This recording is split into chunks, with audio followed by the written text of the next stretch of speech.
Well, it is the summer of 2025, and somehow we are back on the Powell estate with Christopher Eccleston and Billie Piper as the Ninth Doctor and Rose Tyler in a brand new adventure. It turns out that miracles do indeed happen. As in today's Doctor Who Big Finish audio drama review, I'm going to be taking a look at the opening story of the fourth series of Ninth Doctor adventures of Big Finish, entitled Snare, as written by Tim Foley. This release is available to order now on the Big Finish website on both physical CD and download, although do be warned the physical CD is limited edition, so once it's sold out, it will be sold out for good. This is, of course, the first of many stories that will be released bi-monthly from Big Finish over the next few years, and the big selling point of this fourth series is the return of Billie Piper as Rose, which many fans have been wanting for quite a long time. So let's delve right into the story itself. Snare allows for fans to leap right back into that similar sense of action and emotion that made the Ninth Doctor era so special. Tim Foley is the perfect writer to welcome in this new era with Big Finish, which will undoubtedly receive higher listenership compared to your usual Big Finish releases. He is a writer I absolutely have confidence in,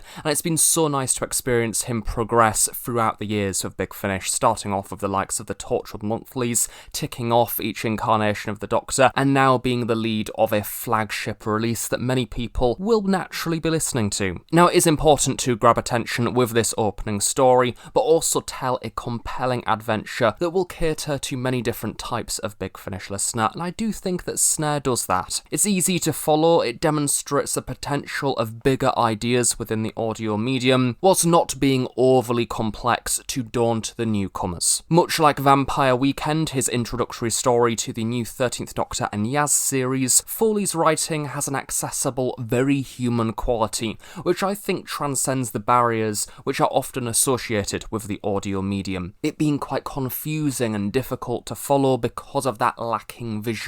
Now, the locations are very familiar to the audience, the leads are also very familiar, and there is sufficient time dedicated to dig into the past and the beliefs of the story-specific characters to make them feel three-dimensional. So I think that this episode gives the listener a lot to work with to visualise the story. So as for the plot itself, the Ninth Doctor and Rose are already on the Powell estate visiting Jackie, and the Doctor's attention is caught by little Kevin returning to the Powell estate for the first time in 3 years. He brings with him his art college friend Marlene, who is from a very different background. She's came from money, she's a little bit snooty, and she's doing a photography project in the socio-economic divide in housing. So again, we have that element of class coming into the Ninth Doctor era, which is very much a key component of his era on screen, perhaps more so than other Doctors. Except there are some rather odd-looking plants that have found a home within Kevin's dad's bathroom, and they are not from this world. Now, I was very excited when I heard the premise of the early episodes from this series. I've reviewed the first 3 series of Big Finish audio dramas with the Ninth Doctor,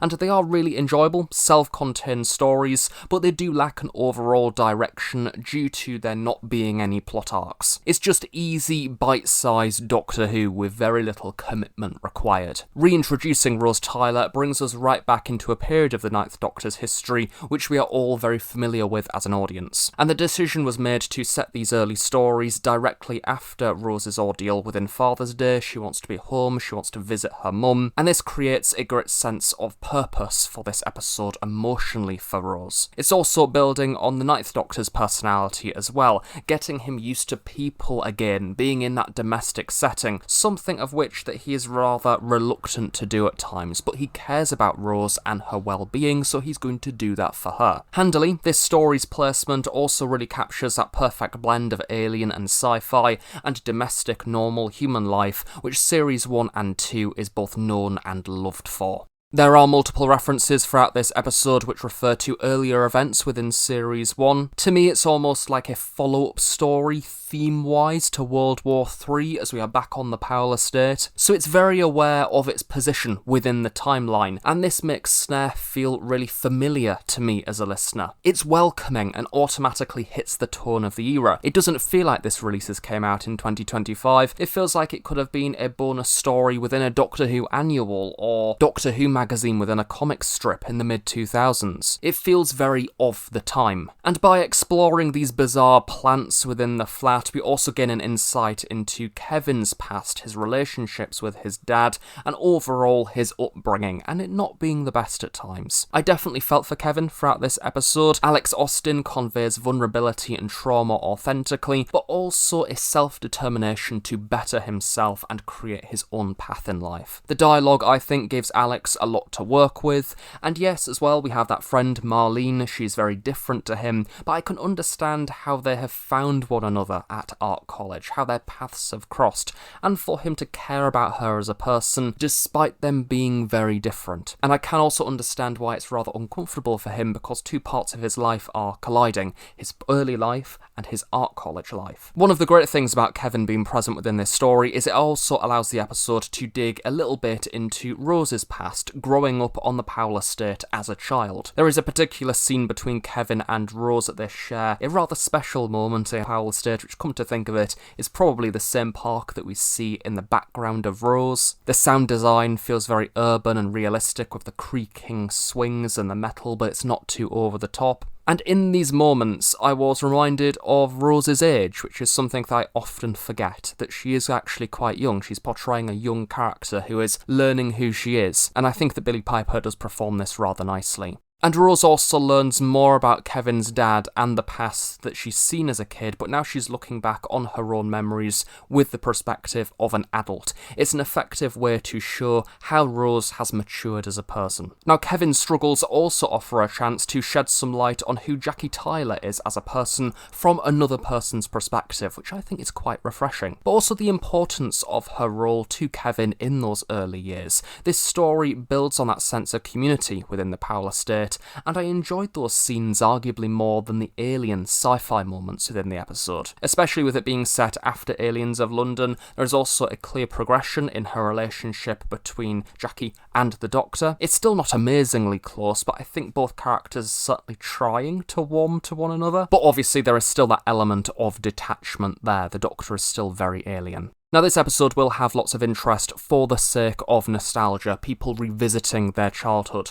but I think it's also important to accept that Big Finish will never be able to capture fully what Series 1 was, because time has moved on. Chris and Billie have changed as people, and they can't help that. And one of the things for me, which holds the listening experience back, and something that can't be helped, probably for legal reasons, is the absence of Murray Gould's music. To me, that is incredibly notable, but Howard Carter continues to build his own soundscape for the Ninth Doctor era with his own Ninth Doctor theme, and I hope that becomes more recognisable as Series 4 progresses. I would love to see recognisable themes also developed for Rose, Tyler and Jackie. But for me, the music played such an important role in that nostalgia. It's a part of the characters, it's a part of the story, and it is a really significant thing which makes that era feel how it does, because the music instantly leaps to my mind. I can spot what tracks are from what episodes because I've probably watched them way too many times, arguably more so than any other era within the show's history, and perhaps unlike the classic series, there isn't as many of those recognisable themes, so it's easier for Big Finish to bring on new composers and just design music that sounds of the period rather than actually being new takes of the music from that time. Having moments with the Ninth Doctor and the Ninth Doctor theme isn't playing does feel a bit unusual. It's a small barrier for the listening experience for me, but one that I think is also worth mentioning. Hearing Christopher Eccleston alongside Billie Piper again did feel incredibly surreal, because for so long it did feel like it was never going to happen. The script clearly demonstrates a great understanding of the characterisation of the Ninth Doctor, which Foley has refined across his previous Ninth Doctor stories, which have been rather strong. That sense of distance, independence, but also that element of warmth that has shaped the Ninth Doctor into a new person, which perhaps wasn't present in the other Ninth Doctor stories that we've heard in previous years.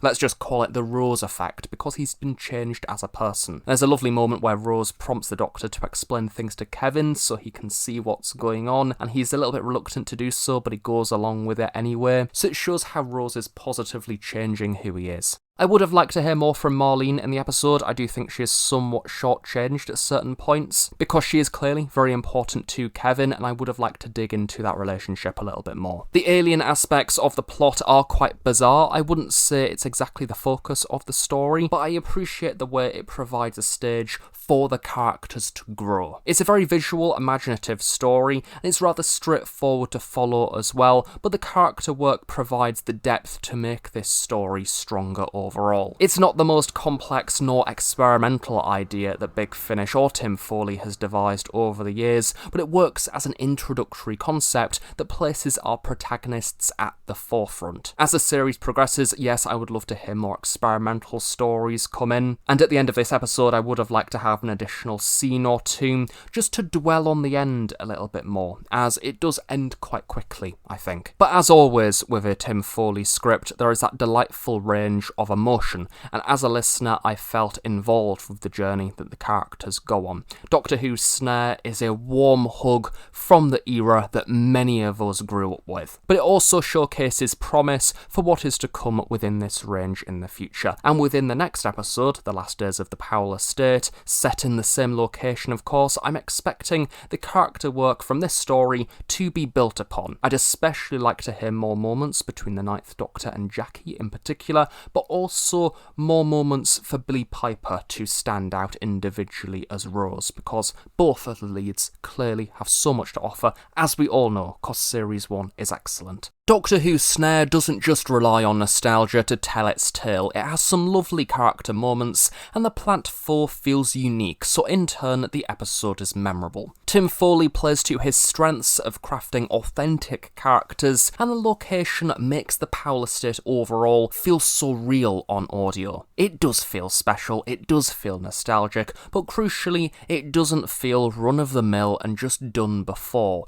It sits so snugly within the events of Series 1 because the episode has an awareness of its setting to add further context to the TV narrative, which feels really rewarding to listen to, especially after all these years have passed since the initial transmission. It makes me look forward to what's coming next within the range. I hope we get to explore this further. We are absolutely moving in the right direction, and it's like getting an audible hug from 2005 Doctor Who, so naturally that feels very comforting. So thank you very much for watching this review, I really hope you have enjoyed it. Do of course stay tuned on The Host Productions for regular reviews and reaction to the latest Big Finish audio drama releases. Have a nice day, and I shall see you all next time.